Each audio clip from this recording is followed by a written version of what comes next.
Is it a necessity to take a pre-workout or BCAAs? Definitely not a necessity. Not popular, yes. Water is a necessity. No. Food. Taking poos is a necessity. It's one of those nice to haves that if you can fit in your budget, then yes, it's going to help you, but it's only going to help you so much. And if your diet is the poops and your workouts are the poops, it's really not going to do anything.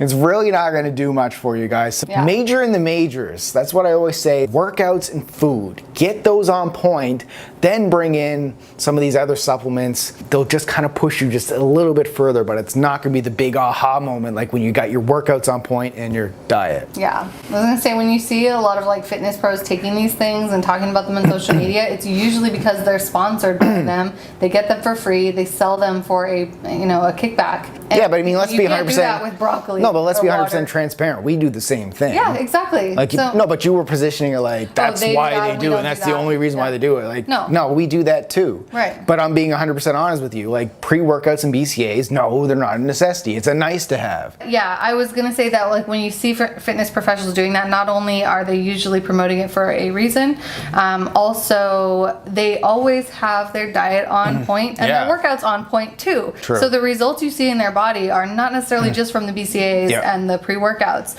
Like, it's because they freaking hustle every day. They're in the gym kicking their ass and they're eating, they know what their macros are and everything. So all of that is really the scene, and the BCAAs is just, it's like a sidekick. And you did ask, like, you have no clue what they are or what purpose they serve. So pre-workout is what it is. It's like an energy booster. So it's going to help you get energy. It's going to help the blood flow through your body a little bit better. It's going to like give you that pump. BCAAs is like an amino acid that is an essential amino acid, meaning your body can't produce it, so you have to take it from food or from supplement, and it's going to help repair. Plenty from food, though. It's not necessarily, and depending on your diet. And it's going to help you build muscle. It's going to help you recover faster. Repairs muscle tissue. They're very important, but it's not like they are a necessity. And not everybody needs to supplement their BCAAs. They tell me that I'm never gonna make it. They want me to do something that could make sense. They hate when I keep dreaming.